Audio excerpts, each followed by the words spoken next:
Getting the head out of football is paramount for us. I mean, we have done everything we can to protect our players, especially on the defensive side of the ball, by implementing what Pete Carroll would call the hawk tackling system. It is a rugby way of tackling, and it's what the Seattle Seahawks have been teaching for about 3 years. And we started 2 years ago teaching tackling that way, and it's totally opposite of what we were grown up to teach as far as tackling. I mean, tackling, you're always taught to, broad shoulder tackle, get the head across the bow and run your feet and all that stuff. All of this is tackle is the head stays out of it. The head stays behind the body, and you wrap and roll. And we got that a couple of years ago from them. We've been teaching that for 2 years now.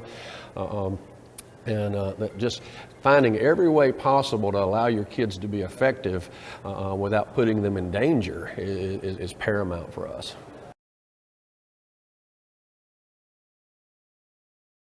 Well, they came to follow us around to look at our heat protocol, what we do in the summer during the heat of the day, how many water breaks we take, what kind of personnel we have at practice, to see that we have a full-time certified athletic trainer at every practice, every workout. We also have a team of student trainers that she's developed over the last 11 years. So every group on the field actually has a trainer with them, or a student trainer with them, with water all the time. So they get water constantly. We take a water break in practice every 15 minutes in spite of the fact that they're getting water constantly. It's obviously different than when Coach Anderson coached and when I played, back in those days. Staying on top of that, coaches' education, coaches being able to recognize when a kid is a little woozy on his feet, rocking back and forth side to side, to get him to the trainer. I mean, it is an overused phrase, but we are still in this to develop young men, young husbands, young fathers, develop them and help teach them life skills, not just win ball games. And it has never been about that. And I'm very proud of the things that are in place at Davis and how educated our staff is. Are you still able to tackle? We're able to tackle. I think the biggest thing was we really haven't had a concussion issue. 11 years, we've had 6 concussions. Now, I think a lot of that goes to how we've practiced. A lot of the new practice protocol that's going into place in the state, we've been doing for 11 years. I mean, we were ahead of the curve in that. I mean, it's different to me, the practice protocol rules are tougher on small schools.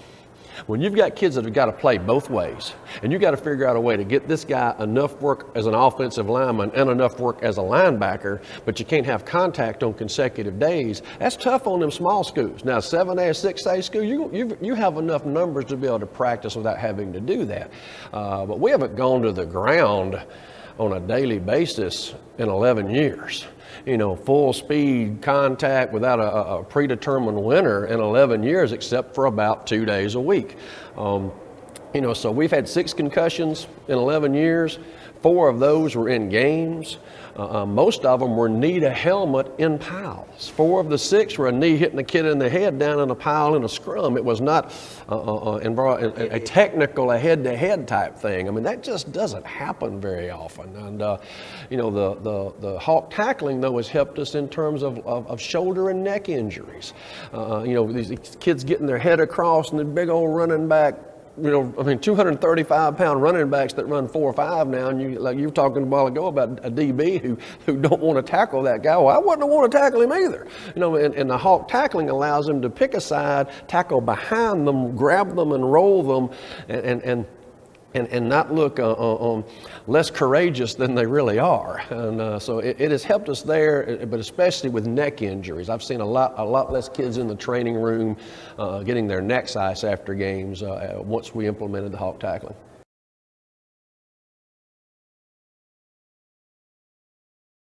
Both my sons are on the team at Davidson. The safest place in the state of Alabama for a teenager to be is on a practice field or a playing field with our coaches. I mean, we have all this rigmarole about sports and safety and all that, but a kid can pass a test in driver's ed now that he gets a card, and he can go turn that card in at the Department of Safety and now go drive a missile out on the interstate at 80 miles an hour, and we don't think nothing of it, but we act like our children aren't safe playing public school sports or playing sports in general. That's ridiculous. The safest place our kids in this state are on the fields, in the gyms, in the arenas with us, and with people that care about them, people that are I mean, you don't do what we do for a living and not care about kids. I mean, it's we all have our competitive nature, but first and foremost, we want to invest in their lives, and it's the safest place in this state is to be with a coach.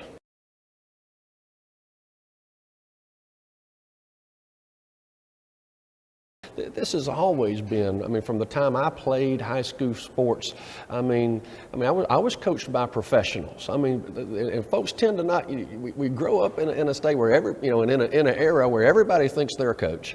Everybody has a shirt on that says coach on the back of it, so that means they are a coach. But the true professionals in this state are the ones that do it for a living in our schools, and it's always been that way in this state. We've been coached by, I've been coached by professional people my entire life.